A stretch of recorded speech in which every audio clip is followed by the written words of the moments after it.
Dad swore the new restaurant was a strictly equal partnership, but while my brother popped a $300 bottle of champagne under a neon sign that only had his name on it, I stood there with nothing. When I asked, what about my equity? My father threw his whiskey in my face, so I digitally locked them out of the entire business. The ice cubes hit my cheek before I even processed the burning sting of the alcohol in my eyes. The liquid dripped down my chin, soaking into the collar of my shirt. The bustling prep kitchen went dead silent. The hiss of the industrial stoves seemed to echo. Cole froze with the champagne flute in one hand, the velvet rope for the VIP section in the other. He didn't look sorry. He looked annoyed that I had interrupted his moment. My mother, standing near the expediter station, suddenly found the stainless steel of the dish pit incredibly fascinating. She wouldn't look at me. Silas, our newly hired sous chef, awkwardly turned his back and started aggressively chopping parsley. Not a single person stepped in. No one handed me a towel. No one asked if I was okay. I didn't yell. I didn't flip a table or cause a scene. I just stood there, letting the cheap bourbon drip off my jaw, looking at the people who were supposed to be my family. I wiped my eyes with my sleeve, grabbed my leather jacket from the office chair, and walked out the loading dock doors into the cold Chicago alley. Nobody followed me. Nobody even called my name. The heavy metal door slammed shut behind me, cutting off the warmth and the noise of the kitchen. The alley smelled like wet cardboard and stale grease from the dive bar next door. I walked down the block to where my Audi was parked under a flickering streetlight. I got in, shut the door, and just sat in the dark for a minute. My hands gripped the steering wheel so hard, my knuckles ached. Here is what they conveniently forgot while they were inside drinking champagne and admiring the glowing cursive coals on the wall. Every single operational system in that upscale bistro was built on my servers, registered to my personal email, and paid for by my consulting firm. For 2 years, I had fronted the cash and the technical labor. I ran the cables through the ceiling when the drywall was still dust. I configured the network. I negotiated the software licenses. I told myself it was for the family legacy. Dad had convinced me that Cole needed a win, that this restaurant would be our shared empire. You invest, you build, you stay in the shadows and let them take the spotlight, because that is what blood does. I flipped open my laptop in the passenger seat and tethered it to my phone. First, the Post system. I logged into the master admin panel for Toast. I could see the live dashboard. They were ringing in test orders, printing comp tickets for the kitchen staff. I navigated to the active terminal licenses. There were 6 of them, covering the bar, the dining room, and the patio. I hit revoke all. The active status dots instantly turned from green to gray. The registers were now useless pieces of plastic and glass. Next, the reservation system. Resy was holding 400 reservations for opening weekend alone. Every local food blogger, every investor, every friend of a friend. I didn't just cancel them. I locked the accounts and set an auto reply for all incoming inquiries stating the venue was permanently closed. I wasn't shaking. I wasn't crying. My skin still reeked of bourbon, but I felt a chilling sense of absolute clarity. Network offline. Website domain redirected to a blank white page. Then, I opened the Smart Building Management app. Dad had insisted on top-of-the-line security, keyless entry, biometric locks on the wine cellar and the cash room. I was the super admin. I changed the access codes to every exterior door, wiped all registered fingerprints, and set the system to night lock. I watched the little green icons on the floor plan turn red. They could get out, but once that heavy front door clicked shut, nobody was getting back in. I sat back, staring at the screen. But I wasn't done. I needed to see exactly where I stood financially. I logged into QuickBooks. I hadn't checked the master ledger in weeks, trusting my dad to handle the operating capital I had personally loaned them to cover the final construction overages. I clicked on the recent transactions tab. Right there on the dashboard was a cleared wire transfer for $42,800. The recipient wasn't a food vendor or a contractor. It was a luxury auto dealership in the suburbs. The date was 3 days ago. I clicked into the attached invoice. While they were feeding me lies about tight budgets, while Dad was telling me they couldn't afford to draft my equity paperwork until the second quarter. They had bought Cole a customized Porsche Macan, a signing bonus for his new title as executive chef and managing partner, paid for with the money I had wired them for the HVAC system. I picked up my phone, called my bank, and navigated the automated menus until I got a fraud specialist on the line. I initiated a hard freeze on the business credit line tied to my personal guarantor status. Are you authorizing a total account lock, sir? The representative asked. This will freeze all outgoing AIC transfers and debit transactions. Absolutely, I said. I didn't drive home. I drove to a high-end hotel in the Loop. I wasn't going to sit in my apartment waiting for the inevitable pounding on my door, and I was finally done pretending I owed them my sanity. I booked a corner suite, walked in, and ordered a massive ribeye from room service. I took a long, scalding shower to wash the smell of my father's liquor out of my hair. I ate the steak in silence, watching the city lights over the Chicago River, and went to sleep. My lock screen was a battlefield the next morning. At 7:42 a.m., my mom texted, "The registers are completely dead. Are you doing maintenance?" At 8:15 a.m., Dad says the front doors won't open, and the produce vendors are waiting outside in the freezing rain. Call us. At 8:30 a.m., Cole sounding frantic. All our reservations are gone. The website is down. What did you do? I read them all while pouring a cup of overpriced hotel coffee from the Nespresso machine. The silence of not being their it guy, their bank, and their punching bag felt strange at first. Then, it just felt incredibly good. I watched the clock tick past 9 a.m. Opening day prep was supposed to be in full swing. At 9:15, my dad finally texted, "Son, there's a massive glitch with the network in the bank. We open to the public in 2 hours. Fix this immediately." A glitch. 2 years of free labor. Hundreds of hours staring at code and wiring diagrams. A face full of whiskey in front of the kitchen staff. A stolen $42,000 car for the golden child. And he thought I was going to quietly fix a glitch so they could play restaurateur. I typed back one sentence. "No glitch, Dad. Enjoy opening night. Sent." I set the phone face down on the marble counter and looked out over the skyline. It was over. I was out the money, but I was out of the toxic cycle. Then, an email notification pinged on my iPad. It wasn't from my family. It was from the Illinois State Liquor Control Commission. Subject line, Notice of Emergency Revocation Hearing. I opened the PDF attachment. My blood ran completely cold because I had entirely, stupidly forgotten about the licensing hurdle we hit 6 months ago. Cole had a felony Dewey on his record from his mid-20s. He legally couldn't hold a liquor license in the state of Illinois, and Dad's previous bankruptcy made him ineligible to be the primary sponsor. They had asked me to put my name on the application. I had refused. I told them I wouldn't take on that kind of liability without the equity agreement signed first. Looking at the the scanned document on my screen, I saw my own signature at the bottom of the master license application. It was a damn good forgery, but it wasn't mine. They had secretly forged my signature and submitted my social security number to list me as the sole primary licensee. The notice stated that due to a flagged inconsistency in the background check regarding the operating partners, my license was suspended pending an emergency hearing on Tuesday. My phone buzzed on the counter. It was an unknown number. I let it go to voicemail, but a text immediately followed. "This is Duncan Strand. I need you to call me back immediately." Duncan was an old family friend, a corporate attorney who occasionally golfed with my dad. I dialed the number. "Where are you?" Duncan asked. He didn't say hello. His voice was tight, strictly business. "I'm at a hotel downtown," I said. "What's going on, Duncan?" "Your father just called my office screaming about you locking them out of the building. But that's not why I'm calling. I pulled the corporate filings for the restaurant this morning because something felt off. I heard the sound of paper shuffling through the receiver." "Did you sign the commercial lease for that building?" "No," I said, my chest tightening. "The LLC was supposed to sign the lease. Dad said he handled the commercial guarantor side through a private backer." "There is no private backer," Duncan said flatly. "Your name is on the 10-year master lease as the primary personal guarantor. I'm looking at a copy of it right now. They attached your financial profile and your W-2s to secure it." I stopped breathing for a second. "The rent on that prime corner lot was $22,000 a month. If that restaurant doesn't open today and they default," Duncan continued, his voice dropping lower, "the landlord is going to come after you for the full term of the lease. That's over $2.6 million.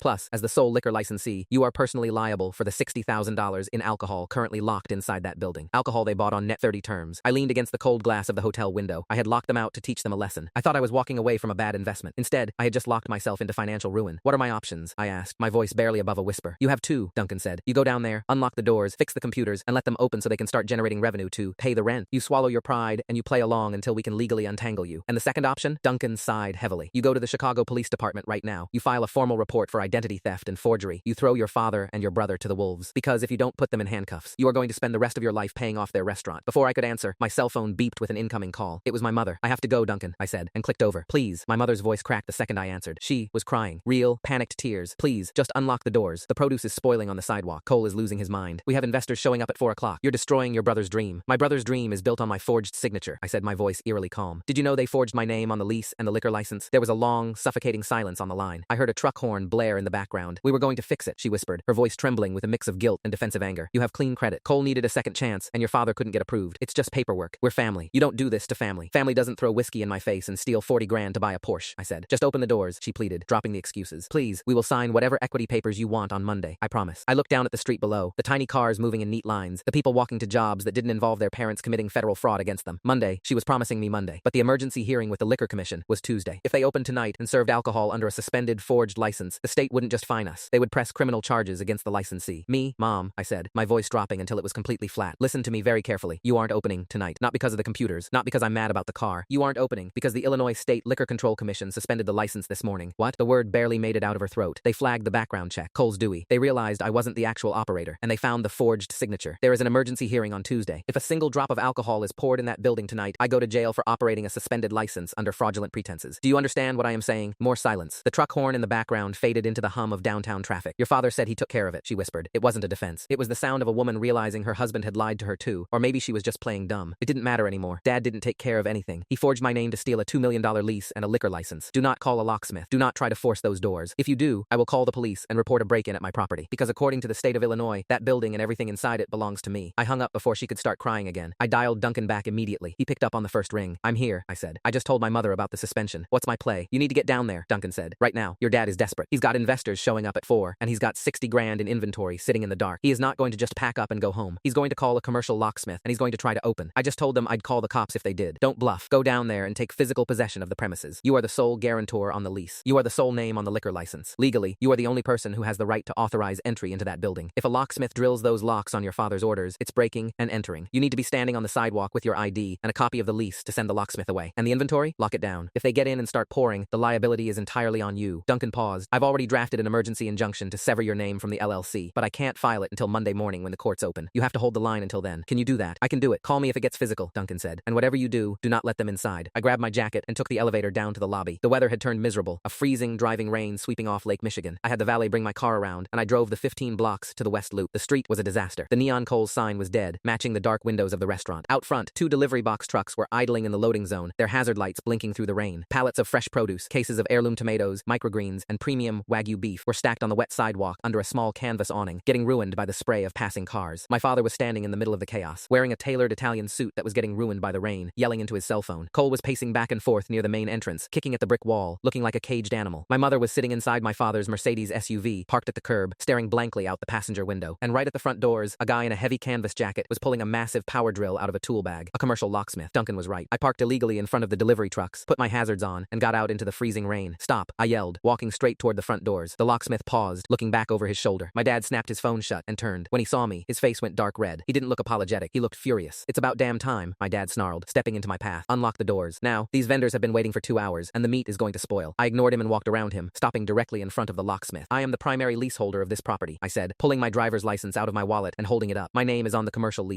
That man does not have the legal authority to authorize drilling these locks. If you put that bit to the metal, I will have you arrested for criminal trespassing and destruction of property. The locksmith, a burly guy whose name tag read Garrett, looked at my ID, then looked at my dad. He lowered the drill. Look, buddy, I just got called to do a job. He said he was the owner. He lied, I said, not taking my eyes off Garrett. Pack up your tools, you arrogant little piece of shit, my father hissed, grabbing my shoulder and spinning me around. His grip was tight, his fingers digging into my collarbone. You are throwing a tantrum over a car? I gave you life. I gave you everything. You're going to ruin your brother's opening night over a leased Porsche? I slapped his hand off my shoulder. Hard. Don't touch me, I said, my voice carrying over the sound of the rain and the idling trucks. This isn't about the car. It's about the forged signature on the master lease. It's about the fraudulent liquor license application. It's about the emergency revocation hearing on Tuesday. Cole stopped pacing. He froze entirely, the color draining from his face. What hearing? He asked, his voice cracking. The hearing where the state tells us they know about your Dewey and Dad's bankruptcy, Cole, I said, turning to look at him. The hearing where they revoke the license completely because Dad forged my name to bypass the background checks. Dad stepped forward, trying to block my view of Cole. Keep your voice down, he ordered, glancing nervously at the delivery drivers who were leaning against their trucks, watching the entire show. It's a misunderstanding. I have a guy at the commission. It's just a paperwork hold. Once we open and show revenue, I'll pay the fine and clear it. You can't pay away federal fraud, I said. And you aren't opening. Not today. Not tomorrow. We have $50,000 of perishable inventory right here, Dad yelled, gesturing wildly to the pallets on the sidewalk. We have a fully booked dining room. We have investors arriving at 4 o'clock expecting a tasting menu. You are going to open these doors, or, I swear to God, or what? I stepped into his space. I was taller than him by 2 inches, a fact he always hated. Or, you'll throw another drink in my face? You'll cut me out of the equity you never intended to give me? Garrett, the locksmith, zipped up his tool bag. Yeah, I'm not getting involved in this. Call me when you figure out who actually owns the place. He walked past us to his van, threw his bag in the back and drove off. Dad watched him go, a look of absolute panic finally cracking through his angry facade. He turned back to me. Son, please, the investors, call them, I said. Tell them the truth. Tell them you spent their operating capital on a luxury SUV and forged a lease. I can't do that, and you know it. His voice dropped to a frantic, pleading whisper. They'll pull their funding. The landlord will evict us. The landlord will evict me, I corrected him, because it's my name on the hook for $2.6 million.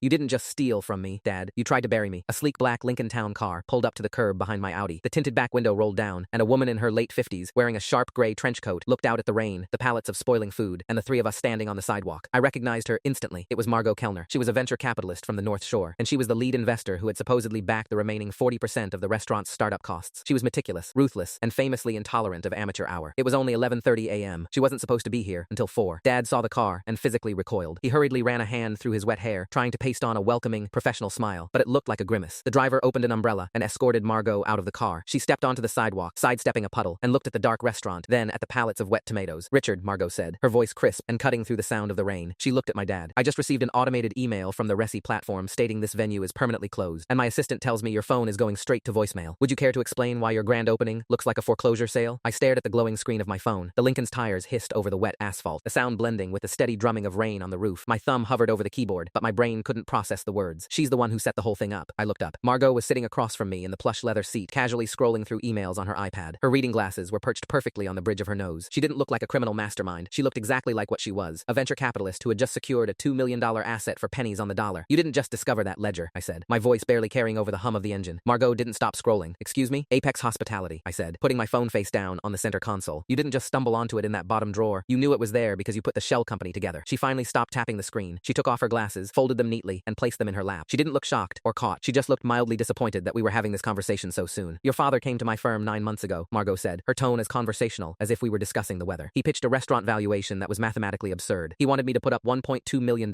while he and your brother put up zero cash, claiming their sweat equity and industry expertise covered their 40%. So you decided to steal the restaurant from them? I didn't steal anything, Margot corrected smoothly. Your father intended to steal from me. He came in with a bloated pre-opening budget. It was obvious he planned to siphon off capital through bogus contractor invoices to pad his own pockets before opening day. He thought because I'm an older woman from the North Shore, I was just some bored rich widow he could charm. She leaned back against the headrest, looking at me with cold, calculating eyes. I simply provided him a more efficient vehicle to hang himself, she continued. I had Richard Halvorsen approach him at a country club mixer. Halvorsen pitched himself as a silent fixer who could help your dad extract tax-free capital from the LLC. Your father practically tripped over himself to sign the consulting agreement with Apex. I didn't force your father to embezzle his own operating budget, kid, and I certainly didn't force him to forge your name on a commercial lease and a state liquor application. My stomach turned. She was right. Dad had walked willingly into the trap because he thought he was the smartest guy in the room. He thought he was playing her. And now you have the leverage to seize the entire company, I said, realizing the full scope of her play. You use the embezzlement to void their equity. You trigger the default clauses in the operating operating agreement, kick my dad and brother out, and take 100% ownership of a fully built, fully staffed, upscale restaurant. It's a beautiful build-out, Margot admitted with a slight nod, and the location is prime, but there is one minor complication. Me, I said. You, she agreed. Your father was supposed to secure the commercial lease under the LLC. If he had, I could simply absorb the lease during the hostile takeover. Instead, he panicked about his credit, forged your signature, and made you the personal guarantor, which means you can take the LLC, but I control the physical building, I said. You can't open the restaurant without my permission, and you can't get a liquor license because the premises are flagged under my forged application. Margot smiled. It was a terrifying, razor-thin smile. You're much sharper than your father. Pull the car over, I said. We are 5 minutes from my attorney's office, she replied calmly. Here is how this is going to work. You are going to walk into that office with me. You are going to sign a transfer of guarantor rights, legally assigning the master lease to my new management group. You will also sign a formal affidavit stating that Richard Halverson, not me, was the sole operator of Apex Hospitality, and that your father willingly engaged in financial fraud with him. You want me to perjure myself to protect you while helping you send my dad to prison? Your father is going to prison regardless, Margot said flatly. Federal wire fraud is federal wire fraud. The only question is whether you want to go down with him. If you sign the lease over to me today, I will have my attorneys clear the liquor commission hurdle by Monday. I will also cut you a check for $150,000 for your IT consulting services. You walk away clean, with a profit, and you never have to speak to your toxic family again. The car turned onto LaSalle Street, the towering stone facades of the financial district looming over us in the gray afternoon light. And if I don't sign? I asked. Margot sighed, brushing a piece of imaginary lint off her coat. If you don't sign, I freeze the LLC's assets entirely. The restaurant goes into immediate default. The landlord comes after you for the $2.6 million on the lease. The State Liquor Commission arrests you on Tuesday for the forged application, because as far as the paper trail shows, you are the primary licensee who locked the doors and hid the inventory. I will write off my investment as a tax loss, and you will spend the next 20 years of your life bankrupt and defending yourself in court. The Lincoln slowed to a stop in front of a massive glass and steel skyscraper. The driver turned off the ignition, but the doors remained locked. It's not a difficult choice, Margot said, reaching for the door handle. Are you coming? I sat there in the quiet luxury of the back seat. My phone was still face down on the console. My family had betrayed me, stolen from me, and treated me like garbage. Margot was offering me exactly what I had told myself I wanted. A clean break, a check to cover my losses, and absolute revenge on my father and Cole. All I had to do was hand the knife to Margot so she could finish the job. I picked up my phone. I didn't look at Duncan's texts. I opened my contacts and scrolled to a number I hadn't called in 3 years. Unlock the door, I told the driver. Margot watched me, her eyebrows slightly raised. You need to make a decision. I just did, I said. The driver hit the unlock button. I pushed the heavy door open and stepped out into the freezing Chicago rain. I didn't look back as I slammed the door shut. I stood on the sidewalk, pulling my leather jacket tight against the wind, and hit dial on the number. It rang 3 times before a gruff, tired voice answered. Fletcher, Uncle Owen, I said, water dripping down my face. It's me. There was a long pause on the line. Owen was my dad's older brother. They hadn't spoken since my grandfather's funeral, a bitter falling out over the family hardware store that my dad had quietly bankrupted a decade ago. Owen was the black sheep, mostly because he refused to put up with my dad's endless grifts. He was also a retired forensic auditor for the ears. Well, Owen finally said, a dry rasp in his throat. You only call me when Richard has done something incredibly stupid or incredibly illegal. Which is it? Both, I said. He forged my name on a $2 million